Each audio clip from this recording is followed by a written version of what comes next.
Hello everyone, welcome back to our channel dope of knowledge. Budget అంటే చాలు నిర్మలా సీతారామన్ ఆ red colour bag పట్టుకుని రావడం, అలాగే వచ్చిన ప్రతిసారి ఇన్కమ్ ట్యాక్స్ ని పెంచుతుందనే భయం మధ్య తరగతి ప్రజల్లో ఎప్పుడూ ఉండేదే. కానీ ఈసారి బడ్జెట్ మాత్రం అస్సలు ఊహించని విధంగా మధ్య తరగతి వాళ్ళకి చాలా వరకు హెల్ప్ అయిందనే చెప్పుకోవాలి. ఇక బడ్జెట్ లోని కీ పాయింట్స్ ఈ వీడియోలో ఎక్స్ప్లెయిన్ చేస్తాను. వీడియోని మిస్ చేయకుండా లాస్ట్ వరకు చూడండి. వీడియోని స్టార్ట్ చేసే ముందు ఒక చిన్న రిక్వెస్ట్, మీరు గనక ఛానల్ ని ఫస్ట్ టైం చూస్తున్నట్టయితే ఇప్పుడే ఛానల్ని సబ్స్క్రైబ్ చేసి పక్కనే ఉన్న బెల్ ఐకాన్ని క్లిక్ చేయండి. సో దట్ ఎప్పటికప్పుడు ఛానల్ అప్డేట్స్ మీకు వస్తాయి. అలాగే మరిన్ని వీడియోస్ చేయడానికి అది మాకు మోటివేషన్ అవుతుంది. నిన్న మన ఆర్థిక మంత్రి నిర్మలా సీతారామన్ సమర్పించిన 2025-26 బడ్జెట్ ప్రధానంగా మధ్యతరగతి ప్రజల ఆదాయాన్ని పెంచడం, అగ్రికల్చర్ సెక్టార్కి మద్దతు, ఇన్ఫ్రాస్ట్రక్చర్ డెవలప్మెంట్ అండ్ పెట్టుబడులను ఆకర్షించడమే లక్ష్యంగా రూపొందించబడింది. అలాగే గ్రోత్, ఎంప్లాయ్మెంట్ అండ్ ప్రజలకు మేలు కలిగించే విధంగా పలు కీలక నిర్ణయాలు తీసుకున్నారు. ఇన్కమ్ ట్యాక్స్ చేంజెస్ చూసినట్టయితే ఈసారి మధ్యతరగతి ప్రజలకు ఊరట కలిగించేలా ఇన్కమ్ ట్యాక్స్ స్లాబ్స్ ని సవరించారు. కొత్త బడ్జెట్ ప్రకారం ఇన్కమ్ ట్యాక్స్ పరిమితిని 12 lakhs కి పెంచారు. అంటే మీ ఇన్కమ్ గనుక 12 lakhs లోపు ఉంటే మీరు గవర్నమెంట్ కి ఎలాంటి ట్యాక్స్ కట్టనవసరం లేదు. పాత స్లాబ్ ప్రకారం అయితే ఇది 7 lakhs వరకు మాత్రమే ఉండేది. ఈ కొత్త మార్పుల వల్ల ప్రజల వద్ద ఎక్కువ డబ్బు ఉండి ఇన్కమ్ పెరిగి ఆర్థిక వృద్ధి వేగవంతం అవుతుందని ప్రభుత్వం భావిస్తోంది. ఇక ఎకనామిక్ గ్రోత్ ప్రొజెక్షన్స్ చూసుకున్నట్టయితే 2025-26 ఇయర్కి 10.1% జీడిపి సాధిస్తామని అంచనా. దేశ ఆర్థిక వ్యవస్థ వేగంగా అభివృద్ధి చెందుతుందని ప్రభుత్వం గట్టి నమ్మకంతో ఉంది. మన గవర్నమెంట్ ఈసారి 4.4% ఫిస్కల్ డెఫిసిట్ను లక్ష్యంగా పెట్టుకుంది. అంటే మన దేశం సంపాదిస్తున్న మొత్తం ఆదాయానికి 4.4% అదనంగా ఖర్చు చేస్తుంది. ఈ తేడాను భర్తీ చేయడానికి 14.82 lakh crores ని అప్పుగా తీసుకునే ప్రణాళికను రూపొందించింది. ఇక అగ్రికల్చర్ అండ్ రూరల్ డెవలప్మెంట్ చూసినట్టయితే వ్యవసాయ రంగంలో ఉత్పత్తి సామర్థ్యాన్ని పెంచేందుకు దేశవ్యాప్త పథకాన్ని ప్రారంభించనుంది. దీంట్లో భాగంగా పప్పు ధాన్యాలు మరియు పత్తి ఉత్పత్తి పెంపుదలపై ప్రత్యేక దృష్టి పెట్టనుంది. దీనివల్ల దిగుమతులపై ఆధారపడకుండా దేశీయంగా సరఫరాను మెరుగుపరచవచ్చు.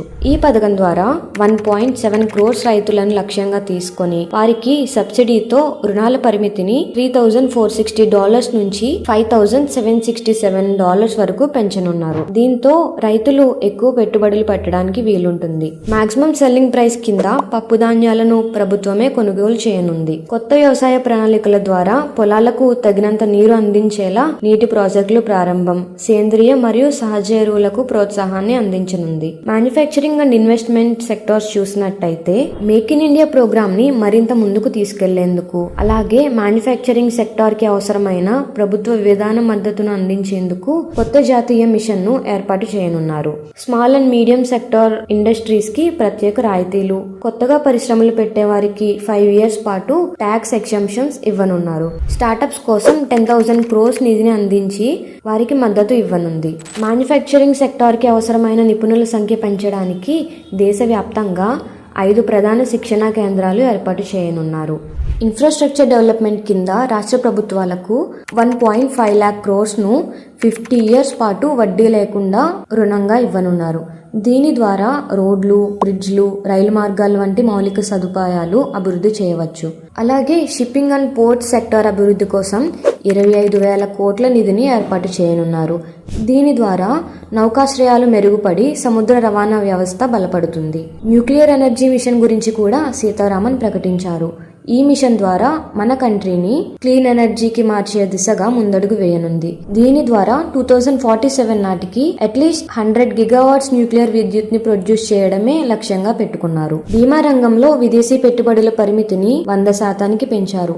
దీనివల్ల దేశీయ ఆర్థిక వ్యవస్థలోకి ఎక్కువ విదేశీ పెట్టుబడులు రానున్నాయి. ఇన్ఫ్రాస్ట్రక్చర్ డెవలప్మెంట్ చూసుకున్నట్టయితే ట్రాన్స్పోర్ట్ అండ్ కనెక్టివిటీ సెక్టార్ లో పెట్టుబడులతో పాటు ప్రాంతీయ విమానాల అనుసంధానం కోసం భారీ పెట్టుబడులు పెట్టనున్నారు. హైవేస్, రైల్వేస్ ఎక్స్టెన్షన్ కోసం 2 లక్షల కోట్లు కేటాయించారు. అదానీ, టాటా, రిలయన్స్ వంటి ప్రముఖ కంపెనీల భాగస్వామ్యంతో కొత్త ప్రాజెక్టులు చేపట్టనున్నారు. ఇక ఆఖరిగా సోషల్ వెల్ఫేర్ అండ్ ఎంప్లాయ్మెంట్ చూసుకున్నట్టయితే నిరుద్యోగ యువతకు జాబ్ గ్యారంటీ స్కీమ్, మహిళలకు కొత్త రుణ పథకాలు ప్రవేశపెట్టనున్నారు. అలాగే మన దేశంలోని గిగ్ వర్కర్స్ ను అంటే స్విగ్గీ, జొమాటో, డెలివరీ బాయ్స్ లాంటి వారిని అధికారికంగా నమోదు చేసేందుకు ప్రభుత్వం ప్రణాళికలు సిద్ధం చేస్తుంది. ఈ వర్కర్స్ కు స్పెషల్ ఐడెంటిటీ కార్డ్స్ ఇవ్వడం, అలాగే నేషనల్ రిజిస్టర్ లో వారి పేర్లను రిజిస్టర్ చేయడం ద్వారా సంక్షేమ పథకాల్లో పాల్గొనగలుగుతారు. మన దేశంలో గిగ్ ఎకానమీ ద్వారా 2030 నాటికి 23 మిలియన్ మెంబర్స్ ఉపాధి పొందే అవకాశం ఉన్నట్లు నీతి ఆయోగ్ అంచనా వేసింది. ఎట్టకేలకు 2025-26 బడ్జెట్ ప్రధానంగా మధ్యతరగతి ప్రజలకు ఆదాయ పన్ను తగ్గింపు, వ్యవసాయ అభివృద్ధి, పెట్టుబడులకు అనుకూల వాతావరణం మరియు సామాజిక సంక్షేమ పథకాలకు పెంచిన నిధులు వంటి అంశాలపై దృష్టి సారించింది.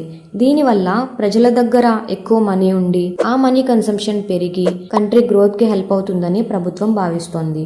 ఈ బడ్జెట్ పై మీరు ఎలా ఫీల్ అవుతున్నారో కమెంట్ సెక్షన్ లో కమెంట్ చేయండి. మీకు ఈ కంటెంట్ నచ్చిందా? మిస్ చేస్తే మళ్ళీ మనం కలవకపోవచ్చు. సో ఇప్పుడే ఛానల్ని సబ్స్క్రైబ్ చేసి పక్కనే ఉన్న బెల్ ఐకాన్ని క్లిక్ చేయండి. వీడియోని లైక్ చేసి మీ ఫ్రెండ్స్ అండ్ ఫ్యామిలీ మెంబర్స్కి కూడా షేర్ చేయండి. నెక్స్ట్ వీడియోతో మళ్ళీ కలుద్దాం. నమస్తే.